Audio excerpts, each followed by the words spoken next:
എല്ലാവർക്കും റംദാൻ മുബാറക്. നമുക്കൊക്കെ സുലഭമായിട്ടിപ്പോൾ വാങ്ങാൻ കിട്ടുന്ന സീസണൽ ഫ്രൂട്ട് കൊണ്ടുള്ള 3 വെറൈറ്റി റെസിപ്പിയാണ് ഇന്ന് ഞാൻ നോമ്പ് തുറയ്ക്ക് വേണ്ടി ഉണ്ടാക്കുന്നത്. പിന്നെ ഞാൻ എപ്പോഴും പറയുന്ന പോലെ സബ്സ്ക്രൈബ് ചെയ്യാത്തവർ ഇപ്പോഴും ഉണ്ട് കേട്ടോ. അപ്പോൾ സബ്സ്ക്രൈബ് ചെയ്യാത്തവരൊന്ന് സബ്സ്ക്രൈബ് ചെയ്ത് ലിങ്ക് ഒന്ന് ഷെയർ ചെയ്യണം കേട്ടോ. അപ്പോൾ നമുക്ക് നമ്മളുടെ ഇന്നത്തെ ഈ റെസിപ്പിയിലേക്ക് പോയാലോ. അപ്പോൾ ഇതുണ്ടാക്കാൻ വേണ്ടിയിട്ട് നമുക്ക് വേണ്ടത് ചക്കച്ചുളയാണ്. നല്ല പഴുത്ത കളറുള്ള ചക്കച്ചുള ഞാനിവിടെ ചവണിയും കുരുവും ഒക്കെ മാറ്റി വൃത്തിയാക്കി എടുത്ത് വെച്ചിട്ടുണ്ട്. ഏകദേശം ഒരു 10-12 ചക്കച്ചുള വരും. ഇത് ഞാൻ ഇതുപോലെ മിക്സിയുടെ ജാറിലേക്ക് ഇട്ടിട്ട് ചുക്കുപൊടി ഉണ്ടല്ലോ, അതൊരു 1/4 ടീസ്പൂണോളം ഇട്ട് കൊടുക്കും. പിന്നെ നമുക്ക് വേണ്ടത് പഞ്ചസാരയാണ്. 2 ടേബിൾ സ്പൂൺ പഞ്ചസാരയും ഞാനിവിടെ 1/2 ലിറ്റർ പാലെടുത്തിട്ടുണ്ട്. അതിൽ കുറച്ച് പാൽ ഇതിലേക്ക് ഒഴിച്ചിട്ടാണ് ആദ്യം ഞാൻ അടിച്ചെടുക്കുന്നത്. അപ്പോൾ ഇതിൽ നമ്മൾ ചുക്കുപൊടി ചേർക്കണത് എന്തെന്ന് വെച്ചാൽ ചക്കയല്ലേ, അപ്പം വയറിന് വേറെ നമുക്ക് അസ്വസ്ഥതകളൊന്നും ഉണ്ടാകത്തില്ല. അപ്പോൾ ഇതൊന്ന് അടിച്ചെടുത്ത ശേഷം ഞാൻ ഇതിലേക്ക് ഐസ് ക്യൂബ്സ് ഇട്ട് കൊടുക്കുന്നുണ്ട്. ഇതൊക്കെ നിങ്ങളുടെ പാകത്തിന് ഇട്ട് കൊടുത്താൽ മതി. എന്നിട്ട് ഞാൻ വിപ്പിംഗ് ക്രീം ഏകദേശം ഒരു 1/4 കപ്പോളം ഇതിലേക്ക് ചേർത്ത് കൊടുക്കും. അപ്പോൾ വിപ്പിംഗ് ക്രീമൊക്കെ ഇട്ടിട്ട് ഇത് അടിച്ചെടുക്കുമ്പോൾ ഒരു പ്രത്യേക ടേസ്റ്റാണ് കേട്ടോ. എന്നിട്ട് വീണ്ടും ഇത് നമ്മൾ ഇതുപോലെ ഒന്ന് അടിച്ചെടുക്കുകയാണ് ചെയ്യുന്നത്. ശരിക്കും അപ്പോൾ ഒരു നല്ല തിക്ക് ക്രീം പരുവത്തിലാണ് നമുക്ക് കിട്ടുന്നത്. ഇപ്പോൾ നമ്മളിപ്പോൾ മാങ്ങ ഷേക്കൊക്കെ ഉണ്ടാക്കത്തില്ലേ, അതുപോലെ തന്നെ നമുക്ക് ഇതുപോലെ ചക്ക കിട്ടുമ്പം ഇതുപോലെ ചക്ക ഷേക്ക് ഉണ്ടാക്കിയാൽ മതി. എന്നിട്ട് ഞാൻ ഇതുപോലെ ഗ്ലാസ്സിലേക്ക് സെർവ് ചെയ്ത ശേഷം പുതിനയില വെച്ച് ഗാർണിഷ് ചെയ്യണം. അടിപൊളി ചക്ക ഷേക്ക് ഇവിടെ റെഡി ആയിട്ടുണ്ട്. അപ്പോൾ ഇനി ചക്ക നിങ്ങൾക്ക് കിട്ടുമ്പോഴേക്ക് ഇതുപോലെ ഒന്ന് ട്രൈ ചെയ്ത് നോക്കണം കേട്ടോ. നമ്മളിങ്ങനെയൊക്കെ അല്ലേ വെറൈറ്റി ഷേക്കുകളൊക്കെ തയ്യാറാക്കി എടുക്കുന്നത്. ഇപ്പം ഞാൻ ഇതിനു മുൻപ് ഇതുപോലെ ചക്കക്കുരു വെച്ചിട്ടും ഷേക്ക് ഉണ്ടാക്കിയിട്ടുണ്ട്. ഇതൊക്കെ നമ്മളുടെ ചാനലിൽ നിങ്ങൾ സെർച്ച് ചെയ്താൽ ഈ ജ്യൂസും ഷേക്കും ഒക്കെ നിങ്ങൾക്ക് കാണാൻ കഴിയും കേട്ടോ. അപ്പോൾ ചക്ക കൊണ്ടുള്ള നമ്മളുടെ അടുത്ത റെസിപ്പി ഉണ്ടാക്കാൻ വേണ്ടിയിട്ട് ഞാനിവിടെ 1 കപ്പ് പച്ചരി 2 മണിക്കൂർ വെള്ളത്തിൽ കുതിർത്തെടുത്ത് വെച്ചിട്ടുണ്ടായിരുന്നു. എന്നിട്ട് അതൊന്ന് ഡ്രെയിൻ ചെയ്ത് മിക്സിയുടെ ജാറിലേക്ക് ഇട്ട് കൊടുത്തിട്ട് ഞാനിതിലേക്ക് ശർക്കരപ്പാനി ഞാൻ പറഞ്ഞില്ലേ, ഞാൻ ഉരുക്കി അരിച്ച് കുപ്പിയിലാക്കി സൂക്ഷിച്ചിട്ടുണ്ട്. ഫ്രിഡ്ജിലാണ് വെക്കണത് കേട്ടോ. അപ്പോൾ അതിൽ നിന്ന് 1/2 കപ്പോളം ശർക്കരപ്പാനി എടുത്തിട്ട് അതിലൊരു 1/4 കപ്പ് ഈ അരിയുടെ കൂട്ടിലേക്ക് ഇട്ടിട്ട് ഒരു 5-6 ഏലക്കയും കൂടി ഇട്ട് ഇതൊന്ന് അടിച്ചെടുക്കും. അഡീഷണലായിട്ട് നമ്മൾ വെള്ളം ചേർക്കുകയോ ഒന്നും ചെയ്യരുത് കേട്ടോ. ഇതുപോലെ കുറച്ച് തിക്ക് ബാറ്ററായിട്ട് നമ്മളിത് അടിച്ചെടുക്കുകയാണ് ചെയ്യുന്നത്. അപ്പോൾ ഇത് ഞാൻ ഒരു ബൗളിലേക്ക് മാറ്റുവാണ്. അപ്പോൾ അരി ഒരുപാട് അരയൊന്നും വേണ്ട കേട്ടോ. ഈ ഒരു രീതിയിൽ അരച്ചെടുത്താൽ മതിയാകും. പിന്നെ നമുക്കിതിലേക്ക് വേണ്ടത് ചക്കച്ചുളയാണ്. ഞാനിവിടെ ഒരു 10-15 ചക്കച്ചുള ഇതുപോലെ നല്ല പഴുത്ത നല്ല കളറുള്ള ചുളയാണ് എടുത്തിരിക്കുന്നത്. അപ്പോൾ ഈ ചക്കച്ചുള നമുക്ക് ചവണിയും കുരുവും ഒക്കെ മാറ്റിയ ശേഷം മിക്സിയുടെ ജാറിലേക്ക് ഇട്ടിട്ട് 1/4 കപ്പ് ബാക്കിയിരിക്കുന്ന നമ്മളുടെ ആ ശർക്കരപ്പാനി ഉണ്ടല്ലോ അതൊഴിച്ചു കൊടുക്കാം. അതോടൊപ്പം തന്നെ ഞാനിവിടെ ഒരു 1/4 ടീസ്പൂണ് ഉപ്പും കൂടി ഇട്ടിട്ട് അടിച്ചെടുക്കുകയാണ്. അപ്പോൾ ഇതിനിടയിൽ എൻ്റെ മിക്സിയുടെ ജാറിൻ്റെ വാഷർ പോയി. അപ്പോൾ അത് കാരണം ഞാനിപ്പോൾ ചെറിയ ജാറിലേക്ക് അതെല്ലാം മാറ്റിയിട്ട് 2 ബാച്ചായിട്ടാണ് ഇത് അടിച്ചെടുത്തിരിക്കുന്നത്.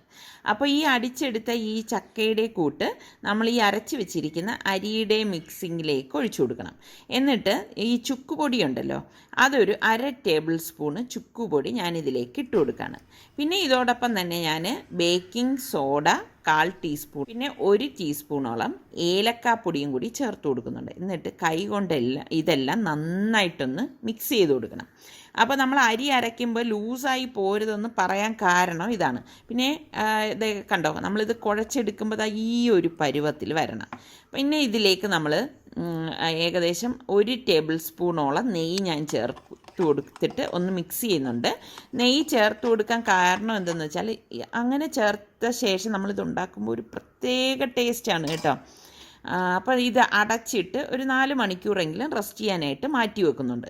ഒരു 4 മണിക്കൂറിന് ശേഷം ഞാൻ അടപ്പ് മാറ്റിയിട്ട് കറുത്ത എള്ളുണ്ടല്ലോ അതിട്ടിട്ട് നന്നായിട്ടൊന്ന് മിക്സ് ചെയ്ത് കൊടുക്കണം. കണ്ടോ, ഇപ്പോൾ ആ ഒരു മാവ് കുറച്ചിങ്ങനെ ഒരു ലൂസ് പോലെ വരുന്നുണ്ട്, പുളിച്ച് പൊങ്ങിയതുപോലെയാണ് വരുന്നത്. എന്നിട്ട് നമ്മൾ ഉണ്ണിയപ്പ ചട്ടിയിൽ എണ്ണ ഒഴിച്ച് ചൂടാക്കിയ ശേഷം ഓരോ സ്പൂൺ മാവ് ഇതുപോലെ കോരി ഒഴിക്കാം. കോരി ഒഴിച്ചിട്ടാണ് നമ്മൾ ഇത് തയ്യാറാക്കിയെടുക്കുന്നത്. അപ്പം ഉണ്ണിയപ്പച്ചട്ടിയിൽ എണ്ണ ഒഴിക്കുമ്പോൾ നിങ്ങൾ ഓവറായിട്ട് എണ്ണ ഒഴിക്കരുതേ, കാരണം നമ്മൾ ഇതുപോലെ മാവ് കോരി ഒഴിക്കുമ്പോൾ തന്നെ കറക്റ്റ് പരുവത്തിന് വരും. ഈ ഒരു പരുവത്തിലാണ് വേണ്ടത്. അപ്പോൾ ഇത് സ്ലോ ഫ്ലെയിമിൽ വെച്ചിട്ട് വേണം റെഡിയാക്കി എടുക്കാൻ. നല്ല ഒരു ഗോൾഡൻ കളർ അടിയിലേക്ക് വരുമ്പോഴേക്കും നമ്മൾ ഇതുപോലെ തിരിച്ച് വെച്ച് കൊടുക്കണം. തിരിച്ച് വെച്ച് കൊടുത്ത് രണ്ട് വശവും, അതായത് അതിൻ്റെ ഉൾഭാഗമൊക്കെ വെന്ത് വരണം. അപ്പോൾ പെട്ടെന്ന് തീ കൂട്ടി വെച്ച് ബ്രൗൺ ആക്കി എടുക്കരുത് കേട്ടോ. അപ്പോൾ ദേ നമ്മളുടെ ചക്കപ്പഴ ഉണ്ണിയപ്പം ഇവിടെ റെഡി ആയിട്ടുണ്ട്. അപ്പോൾ ഞാൻ ദേ ഇതുപോലെ ഒരു സ്ക്യൂവറുണ്ട്, കുത്തിയിട്ടാണ് ഇതിങ്ങനെ എടുക്കുന്നത്. അപ്പോൾ ഇങ്ങനെ എടുക്കുമ്പോൾ നമുക്ക് എളുപ്പമാണ് കേട്ടോ. ഇത് എണ്ണ കുടിക്കുകയോ ഒന്നും ചെയ്യത്തില്ല, കാരണം ഇത് ഓവറായിട്ട് അങ്ങ് പഴുത്ത് വല്ലാണ്ടായ ചക്കയിലല്ലല്ലോ നമ്മൾ ഉണ്ടാക്കിയത്. അങ്ങനെ ഉള്ള ചക്കയിൽ നമ്മളിത് ഉണ്ടാക്കുകയാണെങ്കിൽ എണ്ണ കുടിക്കും കേട്ടോ. ഇതിപ്പോൾ എണ്ണ കുടിക്കുക ഒന്നും ചെയ്തിട്ടില്ല. അപ്പോൾ ബാക്കിയിരിക്കുന്ന ഉണ്ണിയപ്പം ഇതുപോലെ തന്നെ സ്ക്യൂവറിൽ കുത്തിയിട്ട് ഞാനിത് മാറ്റി വെക്കാണ്. ഒരു സ്റ്റെയിനറിലൊക്കെ മാറ്റണം. ഞാനിവിടെ ഇത് ഞാൻ പണ്ട് വയനാട്ടിൽ നിന്ന് വാങ്ങിച്ചിട്ട് വന്ന ഒരു കുട്ടയാണ് കേട്ടോ, അതിലേക്ക് മാറ്റാണ്. അപ്പം ബാക്കിയിരിക്കുന്ന മാവ് നമ്മൾ ഇതുപോലെ തന്നെ കോരി ഒഴിച്ച് നല്ല ഗോൾഡൻ കളറാവുന്നവരെ നമുക്ക് ഉണ്ണിയപ്പം ചുട്ടെടുക്കാം. അപ്പോൾ അടിപൊളി ചക്കപ്പഴ ഉണ്ണിയപ്പം ഇവിടെ റെഡി ആയിട്ടുണ്ട്. അപ്പോൾ ചക്കപ്പഴം കിട്ടുമ്പം ഇനി ഈ ഉണ്ണിയപ്പം ഒന്ന് തയ്യാറാക്കി നോക്കിയിട്ട് എനിക്ക് ഫീഡ്ബാക്ക് തരണേ. അപ്പോൾ ഇതിൻ്റെ ഉൾഭാഗം ഞാനൊന്ന് കാണിച്ചു തരാം. നല്ല സോഫ്റ്റായിട്ടുള്ളൊരു ഉണ്ണിയപ്പമാണ്, നല്ല ചൂടാണ് കേട്ടോ. അപ്പോൾ എനിക്ക് കയ്യിൽ പിടിക്കുമ്പോൾ തന്നെ നല്ല ചൂടായിട്ട് വരികയാണ്. ഇതേക്കണ്ട, ഇങ്ങനെയാണ് ഇതിൻ്റെ ഉൾഭാഗം ഇരിക്കുന്നത്. നല്ല ടേസ്റ്റാണ് കേട്ടോ ഈ ഉണ്ണിയപ്പം. അപ്പം ചക്കപ്പഴം കൊണ്ടുള്ള അടുത്ത റെസിപ്പി തയ്യാറാക്കാൻ വേണ്ടി ഞാനിവിടെ 10-20 ചക്കച്ചോള എടുത്തിട്ടുണ്ട്. ഞാൻ ഒരു ചക്കയിൽ നിന്ന് തന്നെയാണ് ഇതെല്ലാം ഉണ്ടാക്കുന്നത് കേട്ടോ. എന്നിട്ട് ഞാൻ ശർക്കര പാനി ഇതുപോലെ കാച്ചി അരിച്ച് ഫ്രിഡ്ജിൽ വെച്ചിരുന്നതാണ്. അപ്പോൾ ഈ ചക്കച്ചോള ഫുള്ളായിട്ട് നമ്മൾ മിക്സിയുടെ ജാറിലേക്ക് ഇട്ടിട്ട് 1/2 കപ്പ് ശർക്കര പാനി ഇതുപോലെ ഫുള്ളായിട്ട് എടുത്തിട്ട് ഒഴിച്ചു കൊടുക്കും. എന്നിട്ട് ഇത് നന്നായിട്ടൊന്ന് അടിച്ചെടുക്കും. അപ്പോൾ ശർക്കര പാനി കൊണ്ട് തന്നെ നമ്മളിത് അരച്ചെടുക്കണം കേട്ടോ, വെള്ളമൊന്നും ഉപയോഗിക്കരുതേ. അപ്പോൾ ഇതുപോലെ അരച്ചെടുക്കണം. അതിനെ ഞാൻ ഇതുപോലെ ഒരു പാത്രത്തിലേക്ക് മാറ്റുവാണ്. പിന്നെ നമുക്ക് വേണ്ടത് അരിപ്പൊടിയാണ്. ഞാനിവിടെ വറുത്ത അരിപ്പൊടി 1 കപ്പോളം ഇട്ടിട്ടുണ്ട്. പിന്നെ 1.5 കപ്പോളം തേങ്ങ ചിരകിയതും കൂടി ഇട്ട് കൊടുക്കണം. അരിപ്പൊടിയേക്കാളും കൂടുതൽ വേണം തേങ്ങ ചിരകിയത് എടുക്കാൻ കേട്ടോ, എന്നാലേ ടേസ്റ്റ് ഉണ്ടാവും. പിന്നെ 1/2 ടീസ്പൂൺ ചുക്കുപൊടി, 1 ടീസ്പൂൺ ഏലക്കാപ്പൊടി, അതുപോലെ തന്നെ 1 ടീസ്പൂൺ കുരുമുളക് പൊടി, തരിതരിപ്പായിട്ട് പൊടിച്ച കുരുമുളക് പൊടി. അപ്പോൾ വയറിന് ഒട്ടും കേട് വരാതിരിക്കാനാണ് നമ്മൾ ചുക്കും കുരുമുളക് പൊടിയും ഒക്കെ ചേർക്കുന്നത് കേട്ടോ. നന്നായിട്ട് കുഴച്ചെടുക്കണം കണ്ടോ, ഈ ഒരു പരുവത്തിൽ. എന്നിട്ട് നമ്മൾ ഇതുപോലെ ഒന്ന് നല്ലതുപോലെ ഒന്ന് മിക്സ് ചെയ്തതിന് ശേഷം ഇതിലേക്ക് നമ്മൾ 1 ടേബിൾ സ്പൂണോളം നെയ്യ് ചേർത്ത് കൊടുക്കുന്നുണ്ട്. അപ്പോൾ നെയ്യ് ചേർത്തിട്ട് ഇത് നല്ലതുപോലെ വീണ്ടും ഒന്ന് മിക്സ് ചെയ്തെടുക്കണം. അതായത് ഈ നെയ്യ് എല്ലായിടത്തും വരത്തക്ക രീതിയിൽ ചെയ്തെടുക്കണം. അപ്പം ഇങ്ങനെ നമ്മൾ ഉണ്ടാക്കിയെടുക്കുമ്പോൾ അടിപൊളി ടേസ്റ്റാണ് കേട്ടോ. അപ്പം ട്രൈ ചെയ്യാത്തൊരു ചക്കയൊക്കെ കിട്ടുമ്പോൾ ട്രൈ ചെയ്ത് നോക്കണം. അപ്പോൾ ഞാൻ വാഴയിലയിലാണ് ഇപ്രാവശ്യം ഇതുണ്ടാക്കണത്. അപ്പോൾ വാഴയില ഇതുപോലെ ചെറിയ ചെറിയ പീസാക്കി ഒന്ന് വാട്ടിയെടുത്തതാണ്. വാട്ടിയെടുത്തില്ലെങ്കിൽ വാഴയില കീറിപ്പോവും. എന്നിട്ട് ഇതിൽ നിന്ന് കുറേശ്ശെ ഇതുപോലെ ചെറിയ ചെറിയ ഉരുളയാക്കി എടുത്തിട്ട് വാഴയിലയുടെ സെൻറ്ററിലേക്ക് വെച്ചിട്ടൊന്ന് പരത്തി കൊടുക്കും. ഒരുപാട് കട്ടിക്ക് ഉണ്ടാക്കരുത് കേട്ടോ, കനം കുറച്ച് വേണം നമ്മളിത് ഉണ്ടാക്കാൻ. എന്നിട്ട് സൈഡ് ഒന്ന് ഒതുക്കിയിട്ട് ഇതുപോലെ ഒന്ന് വാഴയില 2 സൈഡും ഒന്ന് ഫോൾഡ് ചെയ്ത് കൊടുക്കും. അതിന് ശേഷം ഇതുപോലെ മറു സൈഡും ഫോൾഡ് ചെയ്തെടുക്കുകയാണ് ചെയ്യണത്. ഇതുപോലെ. അപ്പോൾ ഒരു സ്ക്വയർ ഷേപ്പിലായി വന്നിട്ടുണ്ട്. അപ്പോൾ ഇത്രയും മതിയാകും, കാണാൻ തന്നെ നല്ല ഭംഗിയുണ്ട് അല്ലേ. അപ്പോൾ അടുത്തിരിക്കുന്ന ഈ മാവെല്ലാം നമുക്കിതുപോലെ തന്നെ ഉരുട്ടി ഇതുപോലെ ഷേപ്പ് ചെയ്തെടുക്കാം. അപ്പോൾ ഇത് ആവി കയറ്റാൻ വേണ്ടി ഞാൻ എളുപ്പത്തിന് വേണ്ടി ഇതുപോലെ ഒരു കടായി അടുപ്പത്തേക്ക് വെച്ച് ഒരു റിങ് ഇട്ടിട്ട് ഒരു പ്ലേറ്റാണ് വെച്ചിരിക്കുന്നത്.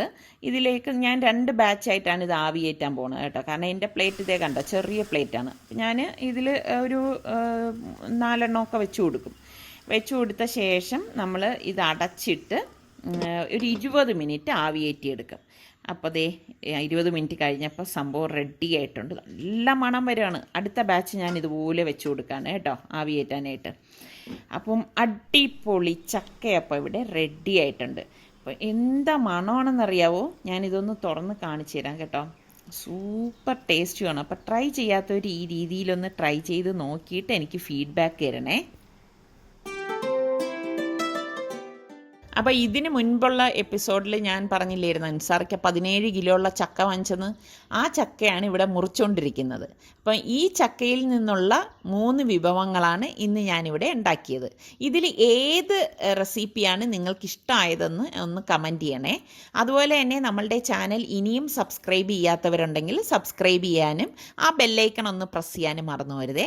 അടുത്തിനി നമുക്ക് നല്ല റെസിപ്പിയുമായി വരുന്നത് വരെ എല്ലാവർക്കും ഒരിക്കൽ കൂടി റംദാൻ മുബാറക്.